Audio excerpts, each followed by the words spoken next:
For more on the situation in Egypt, I'm joined now by Stephen Fish. He's a comparative political scientist who studies democracy and regime change. He's also a professor at the University of California in Berkeley. He's joining us from California. Now, you study democracies. What do you make of what's going on in Egypt? Well, this is certainly not a good example of democratization. Things were going reasonably well in Egypt until the military intervened. Of course, the Muslim Brotherhood government, led by President Morsi, was not a model government by any means.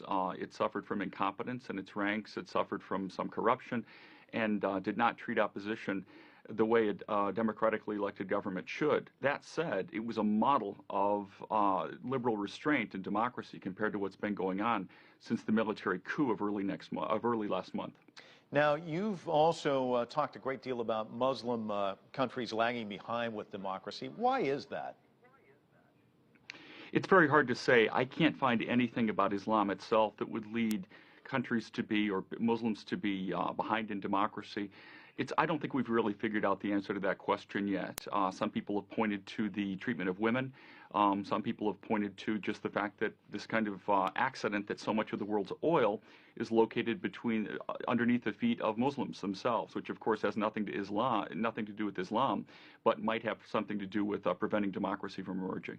Stephen, it seemed to me that the people took to the streets and they protested and asked for Mubarak's ouster. They got that. They wanted democracy. It seems like democracy's gone off the rails there, and now it looks as though Mubarak may be released. So what do we make out of all of this? Well, I think the main lesson we take away is military intervention in politics. A military coup is never justified. I had a hard time believing early last month when the military intervened and executed a coup against President Morsi that so many people were relieved by this. In the United States, even, many of our leaders seem to be okay with this. The Obama administration did not endorse the coup by any means, but it took a very soft line. It refused to call it a coup. It refused to cut off military aid. I think that we're now seeing what a mistake that was. I think we're now seeing basically the incitement of civil war by this military that seems to be intent in crushing the Muslim Brotherhood by any means necessary. You cannot have military coup in a democracy. You cannot restore democracy using a military coup. Democracy is restored and maintained at the ballot box, not by the military. So the genie's out of the bottle. Is there any way to get it back in? I mean, the people yearning for democracy there in Egypt, are they going to see it, or it's just not going to happen? I'm confident that eventually it still could happen. One of the good things about Egypt is that the public is so politicized, that people really care about self-government. They're out in the street. This is not an indifferent public. Egyptians care. They're engaged in politics. Right now, unfortunately, though, society is very polarized.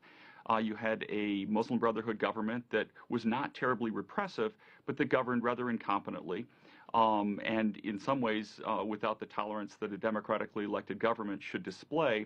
And then you have a military on the other side that's very aggrieved and that clearly is willing to do just about anything to wipe out the Muslim Brotherhood. This is not a prescription for peace and democracy in the short run. That said, over the next several years, going into the next decade or so, there's no reason why self-government cannot emerge in Egypt. Many democracies have emerged out of deadlocks between two antagonistic forces rather than out of peace and conciliation. That can come later. Stephen Fish, thank you so much for joining us. Certainly appreciate your analysis.